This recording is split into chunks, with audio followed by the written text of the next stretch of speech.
Could you be seated, please?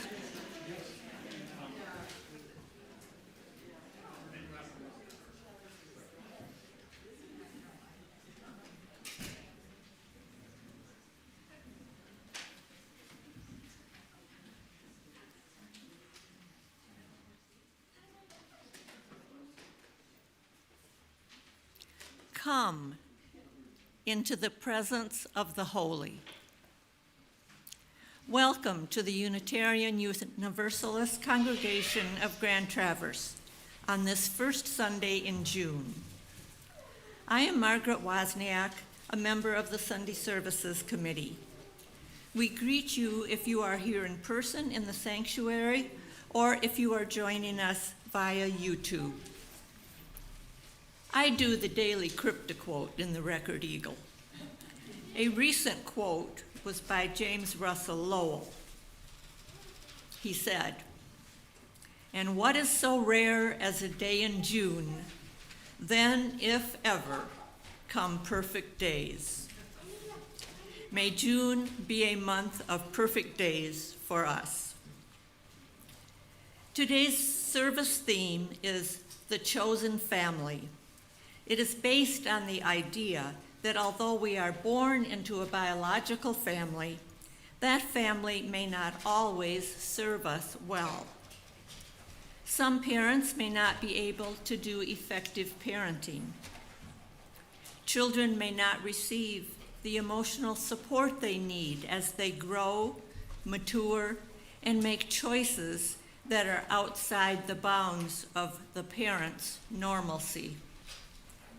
The term chosen family has a special meaning to the members of the LGBTQ+ community who have formed their own families in which to love and be loved. No matter what your family background, you are welcome here today just as you are. You have nothing to prove. You don't have to try to be witty or more quiet or more outgoing. You are beautiful just the way you are. Do we have any visitors here today? People who might be here for the first time? If you're comfortable, would you stand and introduce yourself? My name is Erica, and I'm Alex's new office administrator, but it is my first time. Welcome, Erica. And was there another person? Yes. I'm Marilyn Walsh, and I'm visiting from La Quinta, California, and I've been attending your services online since last November. Ooh. Welcome. And this is my niece, Janie, from Greenville, who is visiting as well. Welcome to both of you. Although we do not currently serve refreshments after the service, we hope you will join us in the hallway or the social hall where we may introduce ourselves to you more individually. Welcome to this congregation of the wide embrace. Let us join together in officially welcoming our new office administrator, Erica Eshelman. Erica, would you please come forward? I'm nervous. Oh, well, you don't have to say anything. We just have to see what you look like and tell the folks Right here?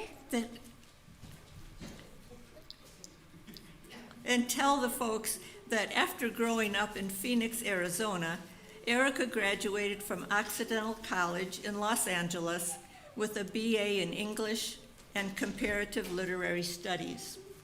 She began her career as a script reader for Universal Pictures and then embraced the adventure of moving to Manhattan although she had never visited the Big Apple. While there, she worked for WQXR, the classical radio station for the New York Times. After another move from New York to Laguna Beach, she decided to put down roots in Traverse City, a long-cherished place for she and her husband. She's a certified yoga instructor, an avid hiker and reader with a passion for Scrabble and walking her 140-pound cane Corso named Luna. Erica is thrilled for the opportunity to contribute to the inspired journey of the Unitarian Universalist congregation of Grand Traverse. Erica, we welcome your talents and your willingness to put them to use for this beloved community. And we thank you. I thank you. I'm very happy to be here. Thank you very much. Thank you. Now we will hear the prelude, Everything Possible.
Whoever you are and wherever you are on life's journey, you are welcome here.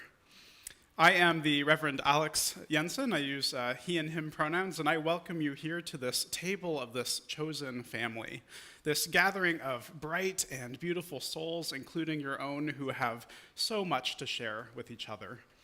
At this congregation and community of faith, we believe that welcome is a verb. To be welcoming is something that we take seriously. We welcome those who are queer and trans, those of many different spiritualities, and those pieces of themselves that they are afraid to share. We aspire to welcome all who would join in our vision for a more just, loving, and equitable world.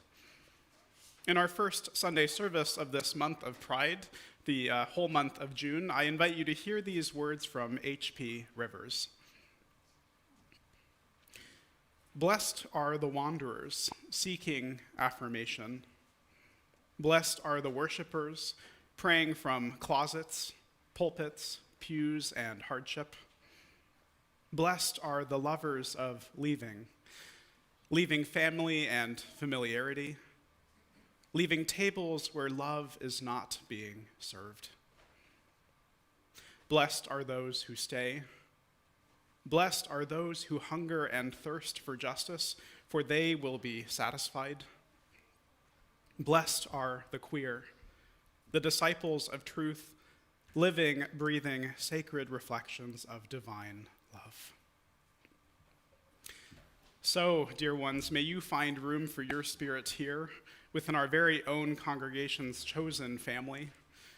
May you choose this family as well, finding comfort and refuge in the arms that are outstretched to wrap you and love you, in the hands that are ready to help, and in the hearts who love you just as you are. So in that spirit, I say, come, let us worship together this morning.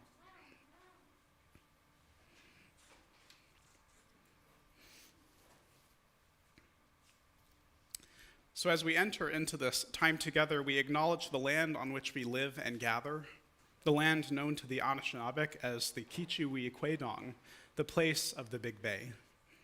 We recognize the peoples who lived on these lands for generations before centuries of violence and colonization, who are the Ojibwe and Odawa in our region.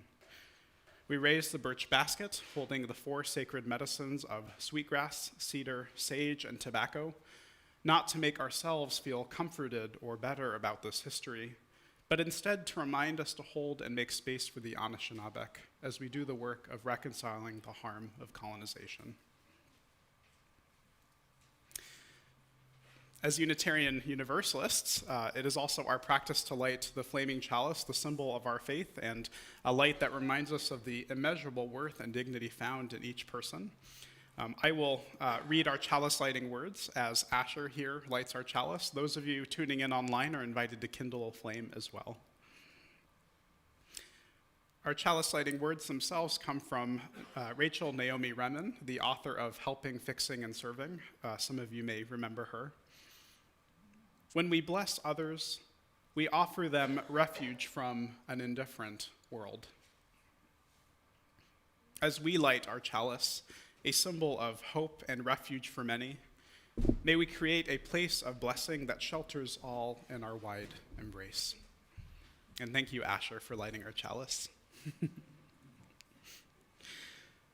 We also sound our singing bowl, which calls us into this sacred time set apart from our busy and full lives. I invite you to listen to its sound as it dissipates into the silence as we join in worship this morning. Thank you.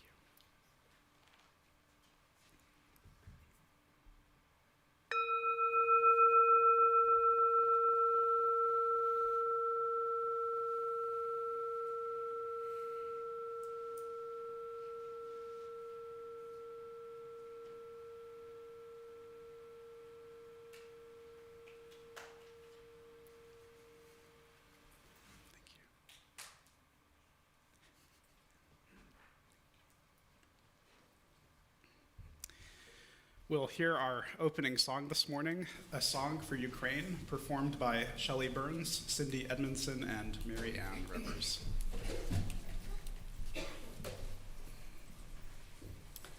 This melody is a traditional Eastern European lullaby, also of Jewish origin. And we ask you to visualize all the families of the world as we sing together and imagine a world in a state of peace.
At this time of offering, let us reflect on the many families that have influenced us over the years, from parent to teacher to relative to communities of love, including this congregation.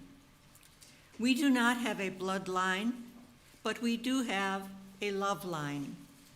It is in honoring this love line that we approach today's offering. There are 4 ways to make your offering. Send a check to the church, donate on our website, give on the Vanco phone app, or place your offering in the collection basket as it passes by. The offering will now be gratefully gathered. And during the offering, our meditation music is In My Life, played by Barbara Young.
It is our practice as a religious community to set aside time within our service to name and honor the joys and concerns that touch and mark our lives, the milestones and moments of our lived experiences.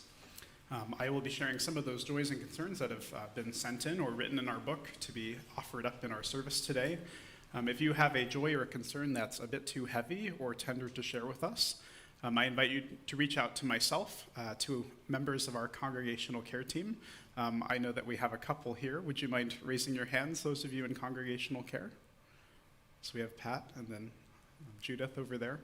And if for whatever reason, those don't feel like avenues for you yet to share your joy or concern, I invite you to just simply sit here in our sanctuary and feel the love of this chosen family, love and wrap you in its wide embrace.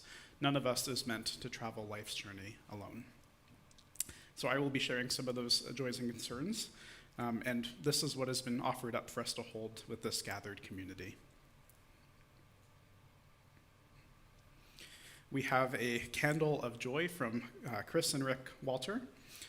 Be sure to read today's ticker featuring some outstanding graduating high school seniors in our area, including Xander Shoemaker. Although Rick and I do not know Xander well at all, we have enjoyed hearing about him from his mother, Heather, and, all caps, he was fantastic in TC West's Mamma Mia. Best wishes to Xander as he moves on to Vassar College and all the other things in his life.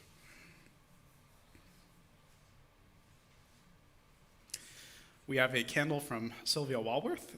Yugoslavia, Today my heritage calls to me no clear reason, love and courage.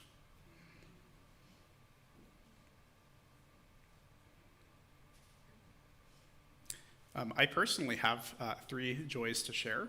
I would like to start with lighting a candle for our new office administrator, Erica, who we can honor today, and light a candle of joy that you are with us. May your work be a blessing. The light in me sees the light in you. Today also happens to be my mother's birthday, and so I light a candle of joy for her, replacing the candles that we normally would be able to blow out together. And then tomorrow, my last candle is another candle of joy. Tomorrow marks the 1-year anniversary of my ordination as a Unitarian Universalist minister. And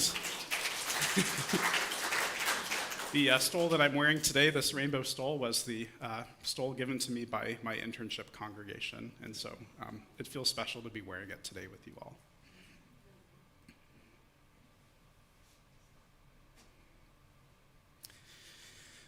And now we light one final candle for all of those joys and concerns that remain on our hearts but are not forgotten.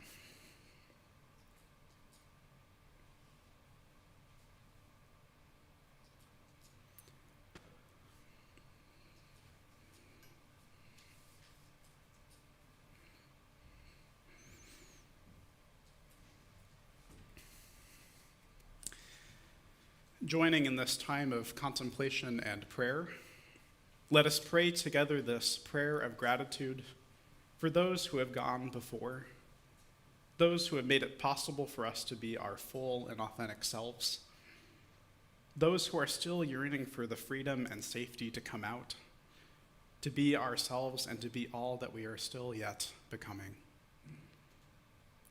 Let us pause now to breathe together, taking a deep breath in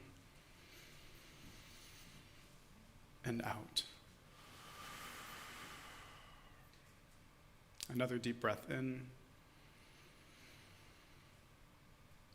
and out.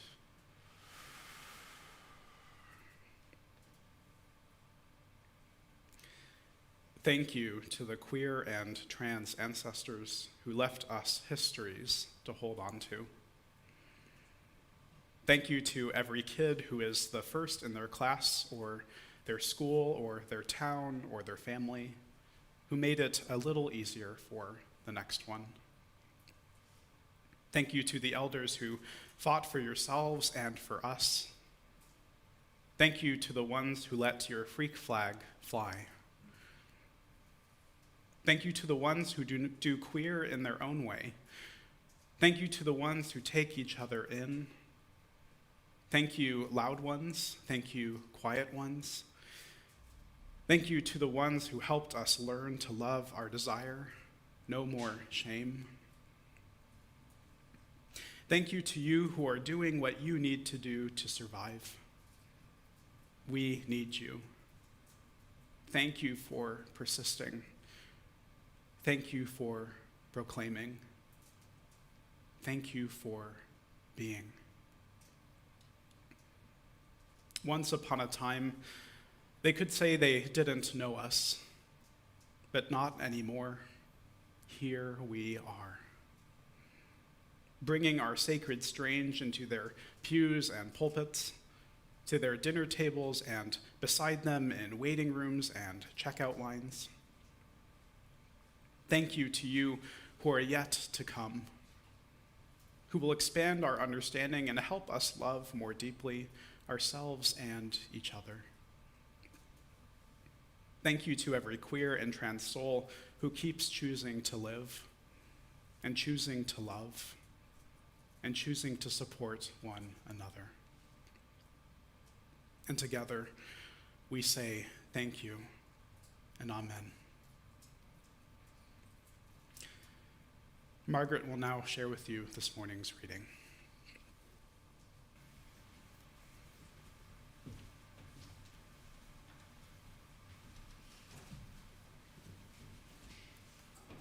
Today's reading is entitled The Importance of Chosen Families, appropriately enough.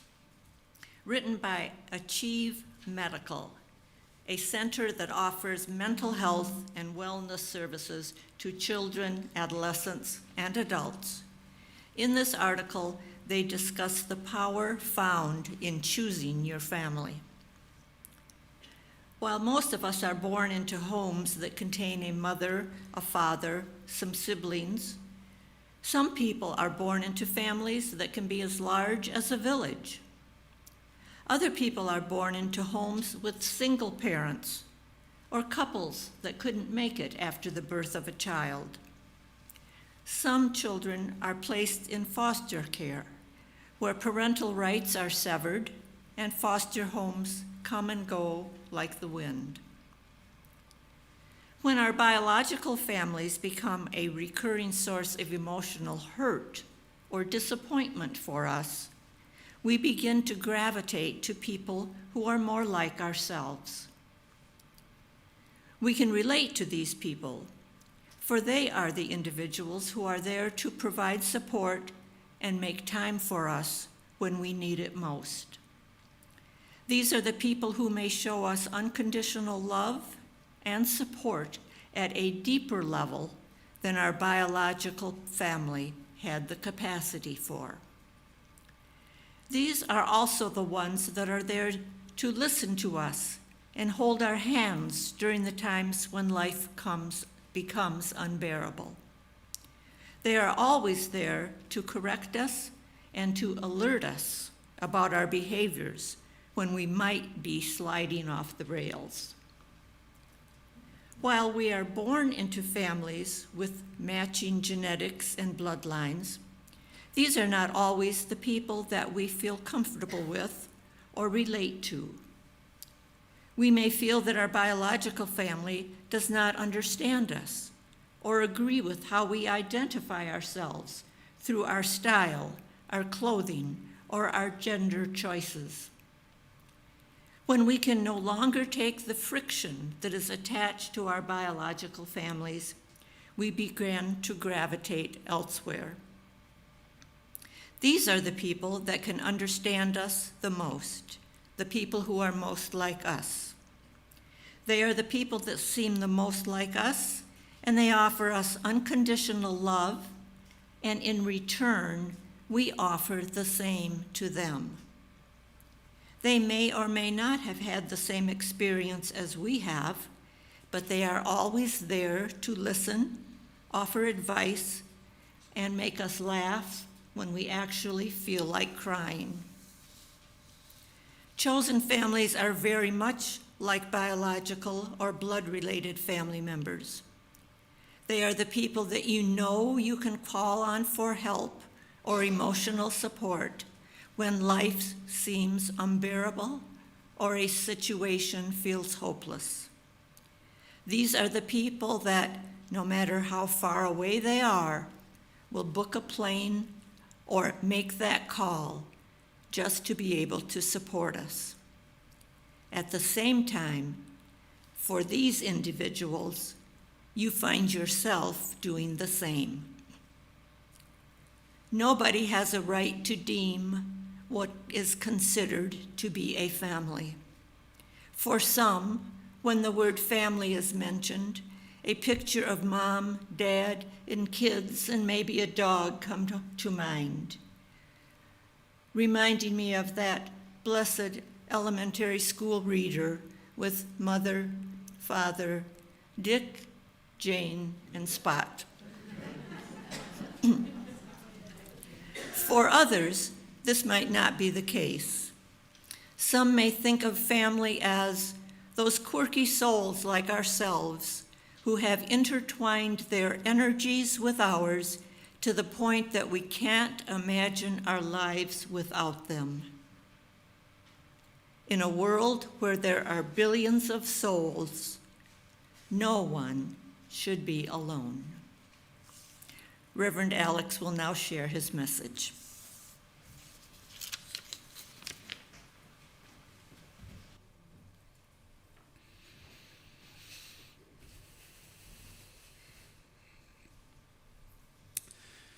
One of the reasons that I am a Unitarian Universalist today is the connective power of chosen family. But more specifically, though, I am a Unitarian Universalist in part because of my grandma, Torch. To some of you, I might have mentioned a thing or two about my grandmother, who I have to give credit to for bringing me to my first Unitarian Universalist service back when I was in elementary school. Growing up, my grandma was an incredible person to have for a grandmother. To give you the basics about who she is, Grandma Torch had hair the color of a red onion, and she wrote for what she called the gossip column of her UU congregation's newsletter. All of the juicy details about who got that new haircut, who was friends with who, and who had this incredible or amazing recipe to try. Already, that tells you about just all you need to know about my Grandma Torch. Yes, she is a force to be reckoned with, a fiery spirit, just as her name suggests. Though one other thing that you should know is that Grandma Torch is, for me and my immediate family, what we'd call our chosen family. In other words, my grandmother is actually my adopted grandmother. She and my mother, she and I are not blood related. A few years back, my grandmother legally adopted my mom as an adult, formalizing their relationship and our connection as a family.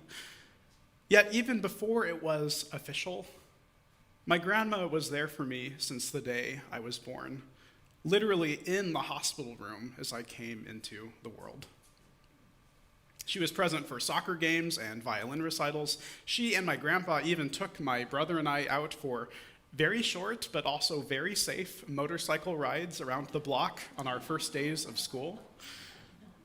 And even though Grandma Torch wasn't my biological family, she is every bit my family. And to this day, she is just as much my grandma. Just about every time that I see her, she reminds me of the fact of how grateful I should be that she made me a Unitarian Universalist after she took me to church that day as a kid. But she's also right. I have a lot to be grateful for, with not only the relationship she's had with me and my brother, but also what she's taught me about the meaning of chosen family, especially the chosen families that we have in our lives and our communities, and even amongst our congregations. On this first Sunday of June, this first Sunday of Pride Month, we are celebrating the blessing that is chosen family and all the ways that our chosen families touch and bless and come into our lives. Needless to say that our families mean different things to us.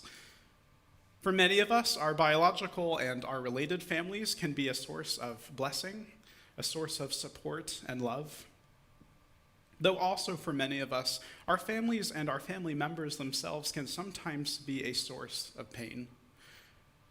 For those of us who are queer and trans, our biological families don't always love and affirm who we are.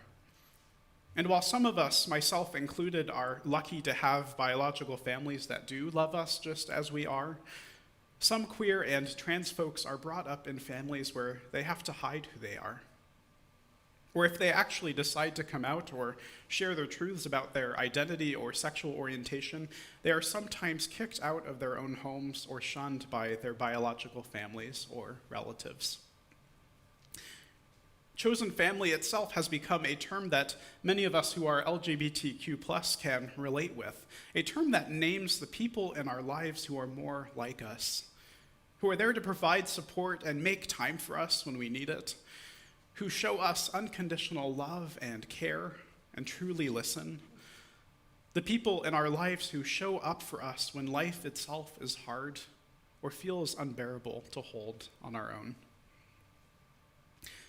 Chosen family are those whom we choose to have in our lives. This may already include members of our biological family. It can include adopted family members, like for me, my Grandma Torch. It can even extend to those who share our identities and experiences, or simply those who care to show up and love us when we need it the most. The power in our chosen families is that we can choose who we have in our lives. While we may not be able to choose our biological parents or where or how we are brought into the world, in the end, that we can choose who it is that we listen to, who it is that we turn to in a time of need, and even who we can choose to spend our time with. Chosen family is everything to those of us in the LGBTQ plus community, and I suspect that chosen family is also everything to many of you. Many of us know what it is to find a family, to find a group of kindred spirits who love and accept us as we are, who welcome us to let our freak flags fly and take us as we come. Perhaps some of us have even felt lucky to find these families and spaces where we really can be ourselves and truly feel at home, like we belong. As our reading from Achieve Medical suggests, nobody has the right to deem what we consider to be a family. For some, when the word family is mentioned, a picture of mom, dad, kids, and maybe a dog comes to mind. Some may think of family as those quirky souls like ourselves who have intertwined their energies with ours, to the point that we can't imagine our lives without them.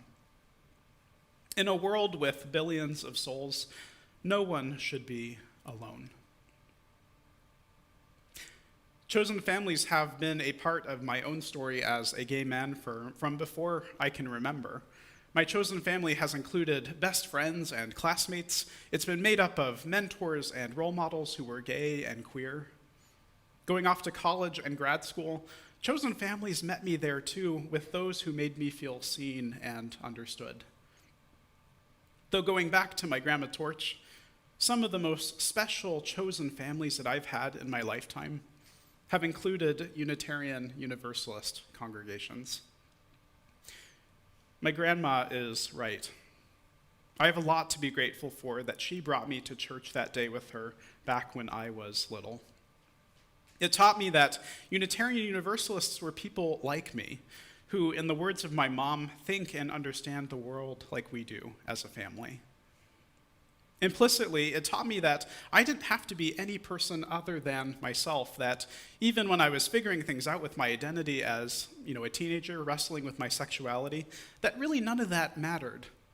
That I had chosen to be a part of this family, and yes, this family also chose me.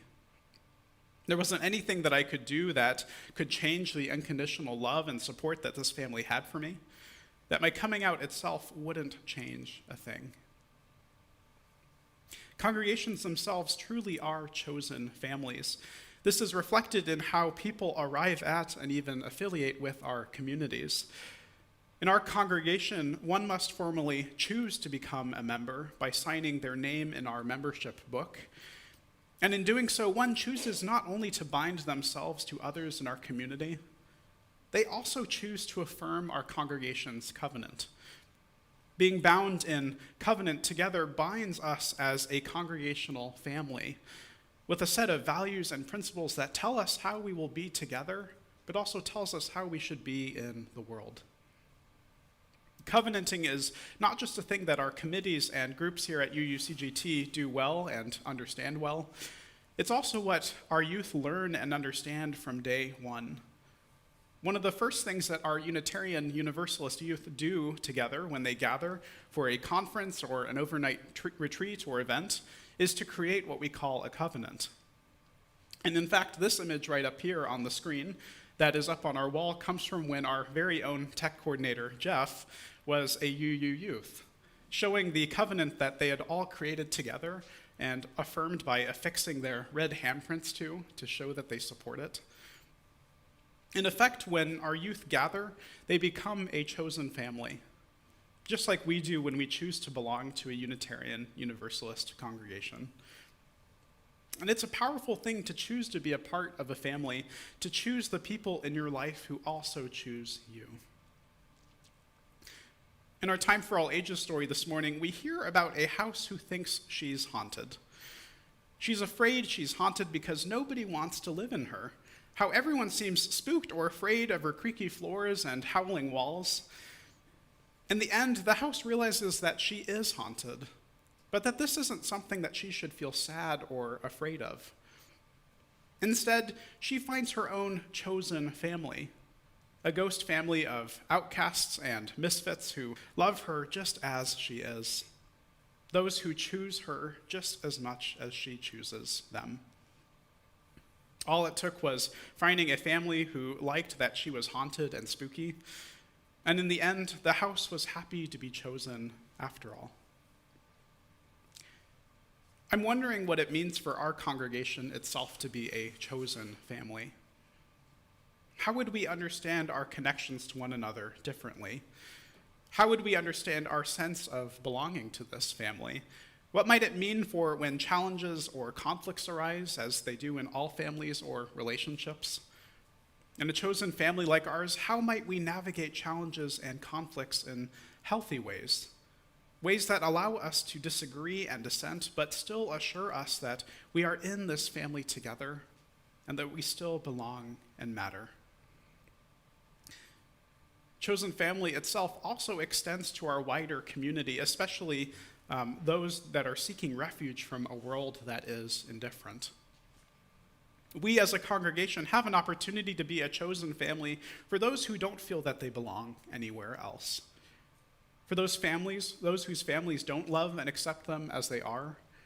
For those who have been cast out of their own families, communities, and churches for their gender identity, expression, or sexuality. We have an opportunity to be chosen family for our children and our youth, to be a place of radical acceptance and welcome where they too can feel welcomed to be their fullest selves. To be a congregation that cherishes its children and youth and values their contributions to the life of our community. I want to challenge us to grow and develop further as a chosen family. I want to challenge us to be a community like it was for me growing up, like it was for me walking through the doors of the UU congregation that day with my grandma torch. We really can be a presence in this community, a real presence of love, acceptance, and belonging. But we cannot do this without sharing the specialness of this chosen family with our wider community. People need to hear about who we are. They need to hear that there is a family like ours out there that is eager and ready to love and accept them, even in a world where some are not welcomed. So to close, I want to leave you with this chosen family blessing. In all the ways that we come, may we feel the love and support that chosen families bring to our lives. When our own families fail us, may our chosen families remind us of our value and our worth. Families that remind us to be our own authentic selves and to, yes, let our freak flags fly. In our community, may we be a chosen family for those in our area who need us the most. For the queer and trans and other folks in our city who absolutely need to hear about us. Who need to hear that there is a place at the table for them here in our very own family circle. And above all, may you know that this congregation, this chosen family, chooses you too, and that we love you beyond belief. So happy Sunday, everyone. Happy Pride. May it be so, and amen. Let us sing now our closing hymn together, number 323 in your gray hymnals, Break Not the Circle. Please rise if you're willing and able, and the lyrics will also be available up on the screen.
As we extinguish the chalice, hear these words from Eric Williams in his poem, May you be filled. May you be filled with the blessings of this covenanted community. May you carry them with you as you depart from here. May you discover the places in the world where these blessings are needed.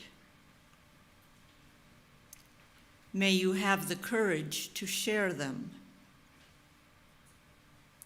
May there be an open place within you to receive the blessings of the people whom you will meet along the way. And I add, go into the presence of the holy in these perfect days of June.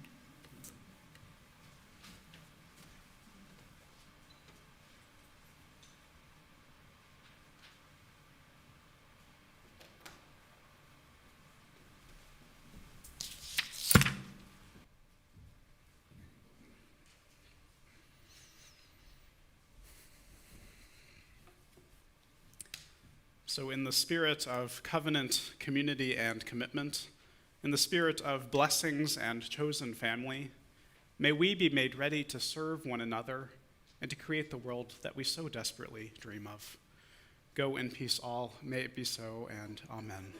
Although don't actually go yet, because we have a very important annual meeting happening today that you may have received a notice or two in the flash about.